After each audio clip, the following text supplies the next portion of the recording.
Hola a todos, bienvenidos a las historias de la ciencia. Aquí, miramos hacia atrás en el largo proceso mediante el cual la humanidad ha llegado a comprender el mundo. Cómo esas exploraciones, ensayos y descubrimientos han ido transformando poco a poco nuestra forma de ver el universo y a nosotros mismos. En las historias de la ciencia, convertimos la ciencia en una narrativa. Plutón, el mundo que obligó a reescribir el sistema solar. ¿Te has parado a pensar alguna vez en esto? Lo que de niños llamábamos los 9 planetas, nunca fue una verdad tan sólida como parecía, más bien era como una lista del universo que se iba reescribiendo cada cierto tiempo, y en esa lista cambiante, hay un protagonista con una historia bastante dramática. Su nombre es Plutón. Primero fue el 9º planeta, luego, sin ceremonia ni aviso amable, lo bajaron de categoría y sí, los libros de texto cambiaron como si nunca hubiera estado allí. Pero lo interesante no es que lo expulsaran, lo realmente curioso es, porque alguien pensó que debía estar ahí en primer lugar. La historia empieza mucho antes, en el siglo XIX. Los astrónomos notaron algo raro en Urano, su órbita no encajaba del todo con los cálculos de Newton, era una desviación mínima, casi imperceptible, pero en el espacio, incluso lo pequeño grita fuerte. Y entonces surgió una idea atrevida: debe haber algo invisible tirando de él. Como dice el refrán, cuando el río suena, agua lleva. A ese misterio lo llamaron Planeta X, un mundo oculto, allá afuera, esperando ser descubierto. Y aquí empieza una búsqueda que parece sacada de una obsesión colectiva. En el Observatorio Lowell, en Arizona, un astrónomo llamado Percival Lowell estaba convencido de que ese planeta existía, no solo lo creía, intentó calcular dónde estaba. Incluso dibujó mapas del cielo donde, según él, debía aparecer. Pero el universo no le hizo el favor. No encontró nada.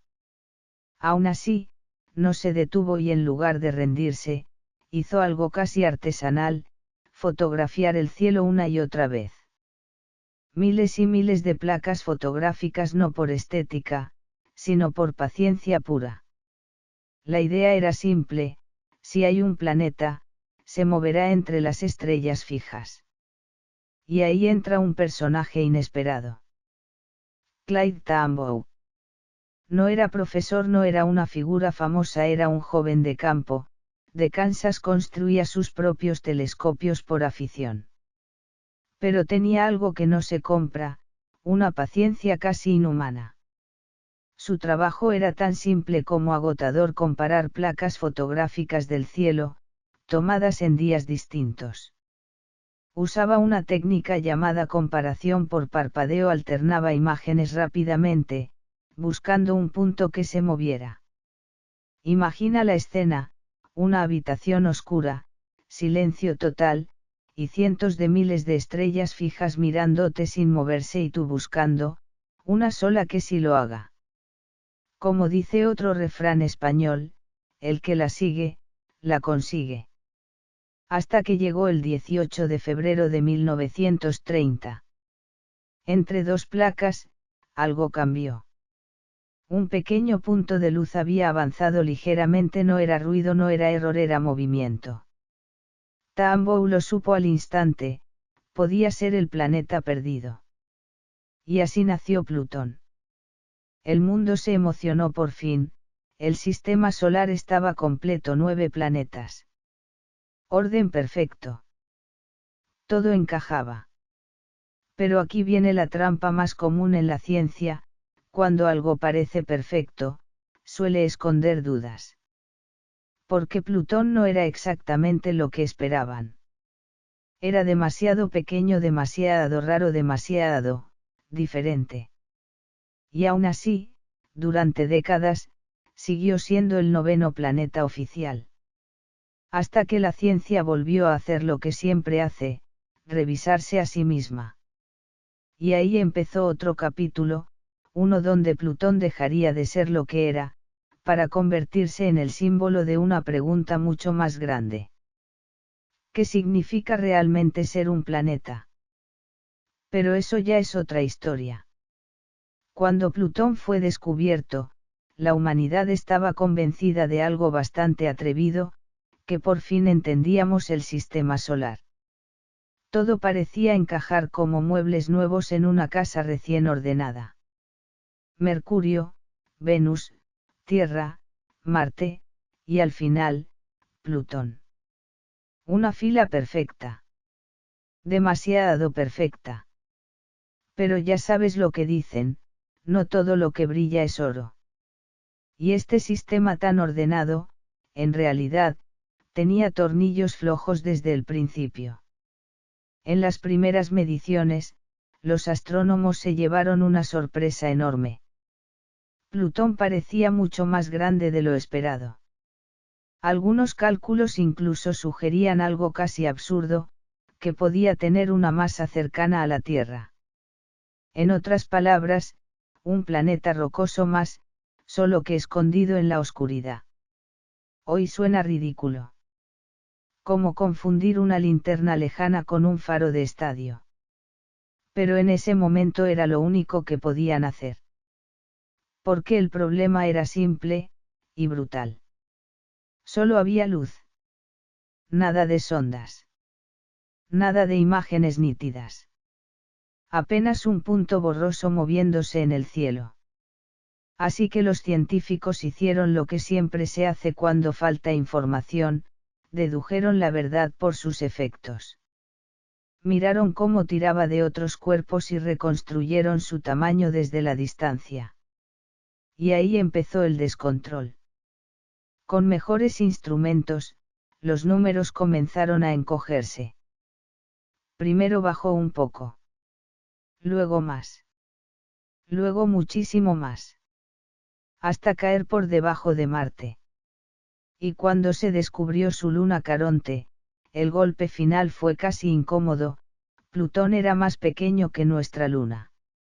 Como dicen en español, del dicho al hecho hay mucho trecho. Y aquí el trecho fue astronómico. De repente, el nuevo gran planeta ya no encajaba en el Guián. Pero no era solo su tamaño. Era algo peor, no encajaba en ninguna categoría clara. En astronomía, la masa lo es todo. Define la gravedad, el dominio orbital, y, en cierto modo, el estatus. Plutón quedó en un limbo extraño. Demasiado grande para ser un simple asteroide. Demasiado pequeño y extraño para ser un planeta normal. Un invitado que no encaja ni en la mesa principal ni en la secundaria. Y mientras tanto, su órbita ya estaba dando señales de problemas. A diferencia de los planetas ordenados, Plutón no seguía la coreografía del sistema solar. Su órbita es muy alargada, como una pista ovalada mal dibujada. A veces se acerca al Sol más que Neptuno. Otras veces se aleja tanto que el Sol parece una estrella más. Si vivieras allí, el cielo cambiaría de personalidad según la época, de lámpara brillante a simple punto lejano. Y aún había más. Su órbita está inclinada. Mucho. Mientras los planetas bailan en un mismo plano, Plutón parece haber sido lanzado con un giro extraño, como una ficha que cae torcida sobre una mesa perfectamente lisa. Como dice otro refrán, cada oveja con su pareja, pero Plutón claramente no estaba en el rebaño correcto. Y aún así, había algo aún más fascinante, su relación con Neptuno. Sus órbitas parecen cruzarse, pero nunca chocan. Nunca. Porque están atrapados en una danza perfecta de resonancia 3, 2. Neptuno da 3 vueltas al Sol, mientras Plutón da 2. Un ritmo invisible que los mantiene siempre fuera de peligro, como dos corredores que se esquivan con precisión matemática en una pista invisible. Así que Plutón era extraño, sí. Desordenado, también. Pero no caótico. Era parte del sistema, aunque nadie sabía exactamente en qué casilla colocarlo. Y ese pequeño problema de no encajar iba a convertirse, más adelante, en el gran debate que sacudiría toda la definición de lo que es un planeta. Antes de que estallara por completo la crisis de identidad de Plutón, ya había algo cambiando en silencio el rumbo de toda la historia. El sistema solar estaba empezando a mostrar que Plutón, quizá no estaba solo. A finales del siglo XX, especialmente desde los años 90, la tecnología de observación dio un salto enorme. Cámaras CCD, sondeos del cielo profundo y exposiciones cada vez más largas permitieron algo que antes era imposible: escanear de forma sistemática la zona más allá de Neptuno. Y ahí apareció el problema. Durante mucho tiempo, la idea implícita era sencilla: el sistema solar terminaba en Plutón.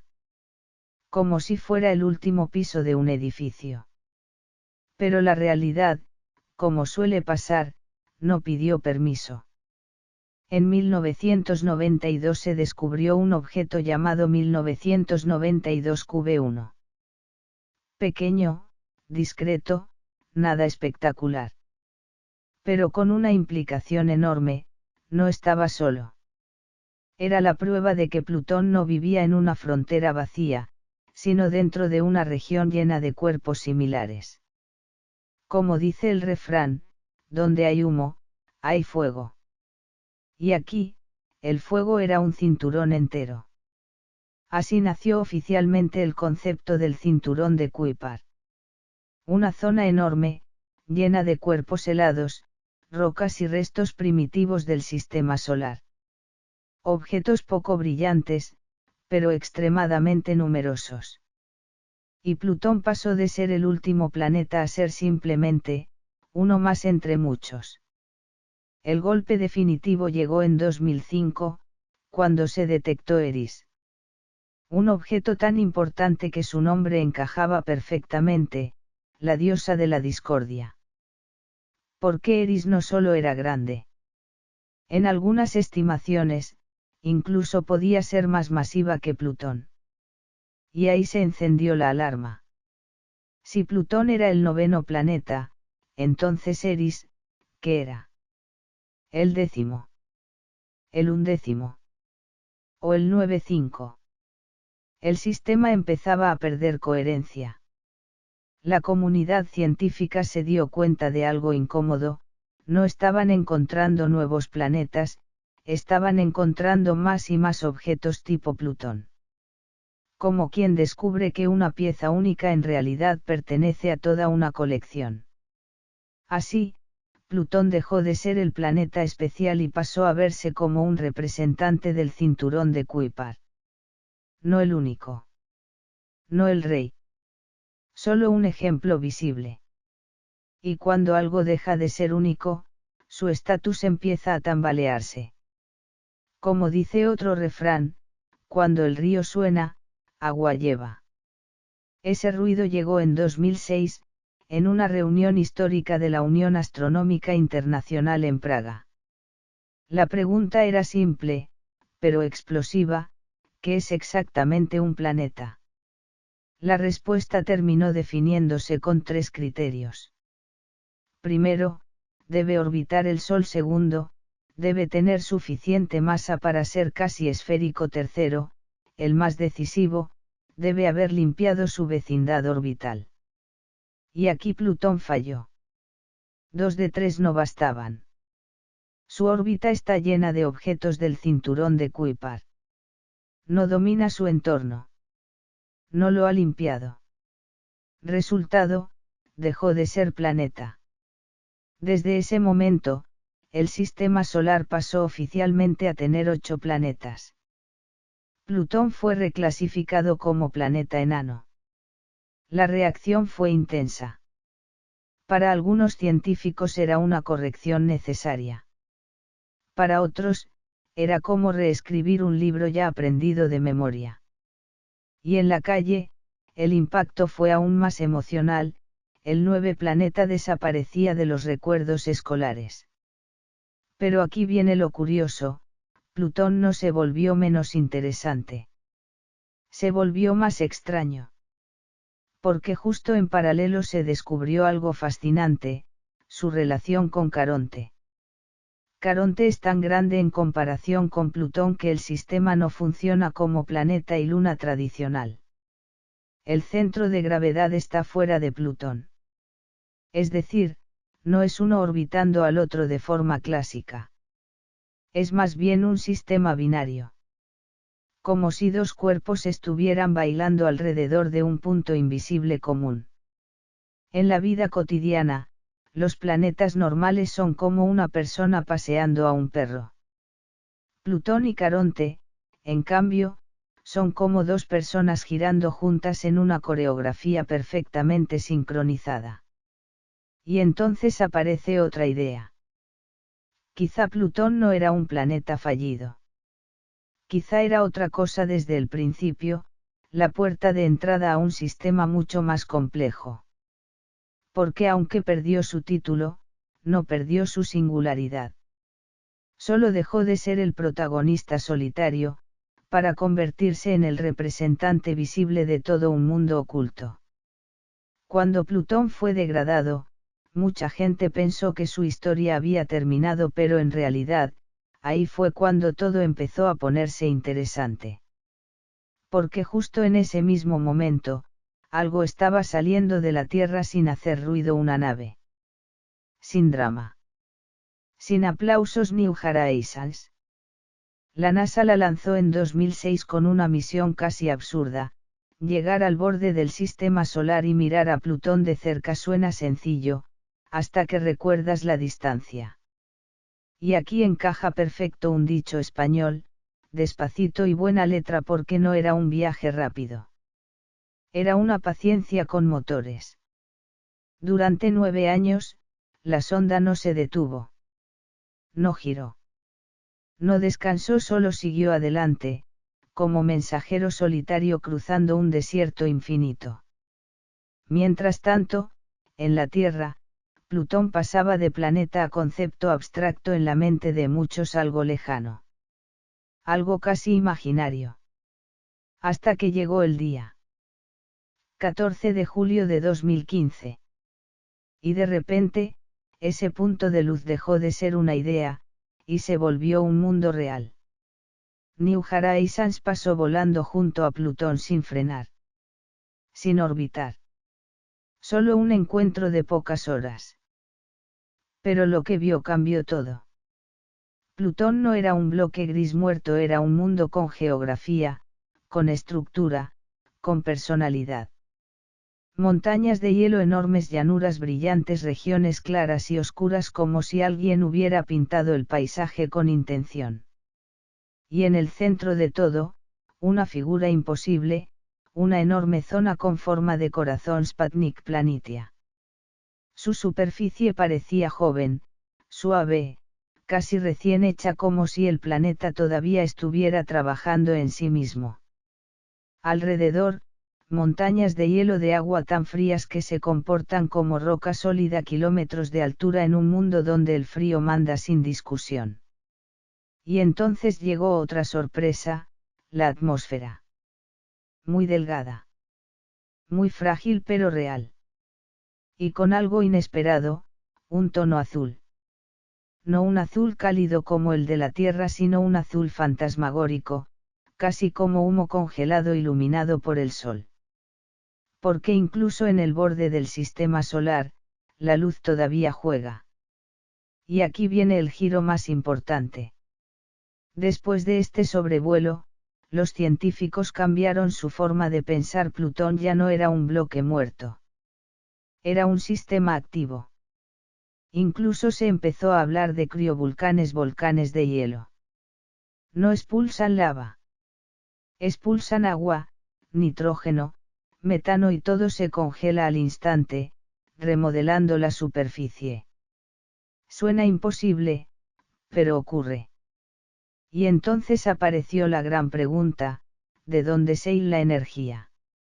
Porque algo dentro de Plutón todavía late, muy lentamente, tal vez calor interno. Tal vez procesos antiguos que aún no se han apagado. Como dice otro refrán, donde hay fuego, aunque sea bajo ceniza, algo queda. Así, Plutón dejó de ser un mundo muerto en la imaginación humana y se convirtió en algo mucho más interesante, un mundo que todavía cambia. No rápido. No visible día a día, pero cambia. Y todo esto lo supimos por una sola pasada. Un encuentro de horas sin segunda oportunidad. Pero suficiente para recordarnos algo simple: en el universo, lo que parece terminado, a veces solo está empezando a despertar. Después del sobrevuelo de Plutón, algo quedó claro para la ciencia: no es un mundo quieto, ni mucho menos simple. Y su atmósfera, es casi un truco de magia cósmica. Durante mucho tiempo se pensó en los planetas como mundos estables, con clima fijo, pero Plutón rompe esa idea sin pedir permiso. Su atmósfera aparece, y desaparece. Suena imposible, pero es real. Está hecha sobre todo de nitrógeno, con trazas de metano y monóxido de carbono en ese frío extremo. Esos gases son muy inestables. Cuando Plutón se aleja del Sol, la temperatura cae tanto que la atmósfera literalmente se congela y cae al suelo como nieve. Pero cuando vuelve a acercarse al Sol, ocurre lo contrario: el hielo se sublima y el gas vuelve a levantarse. Es como una respiración planetaria, un ciclo lento, brutal, casi hipnótico. No hay mal que dure 100 años, dice el refrán, pero en Plutón, cada respiración tarda 248 años. Su clima no cambia por días ni estaciones humanas, cambia por eras. Y todo esto tiene una razón física muy precisa.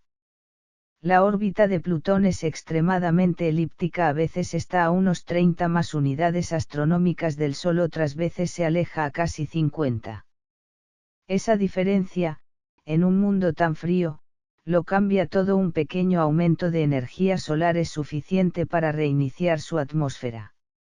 Los datos de New Horizons confirmaron algo clave: no es una capa fija de gas, sino un sistema dinámico en constante intercambio con la superficie. Incluso hay varias capas de neblina en altura muy finas. Muy complejas. Formadas por reacciones químicas en la atmósfera bajo la luz ultravioleta del Sol. El resultado es sorprendente: un cielo con tonos azulados, aunque sea un mundo helado. Un planeta en los bordes del sistema solar, con color. Y aquí la ciencia empezó a cambiar de mentalidad. Plutón ya no parecía un resto muerto del sistema solar exterior, parecía un sistema activo, aunque lento. Y eso llevó a una pregunta inevitable: si cambia, si respira, si tiene actividad. ¿Qué es exactamente? Aquí es donde la historia se vuelve más grande que Plutón. Porque en 2006 estalló una discusión que todavía resuena: ¿qué es un planeta? Antes parecía sencillo: si orbita el Sol, es un planeta. Pero el universo no coopera con definiciones simples.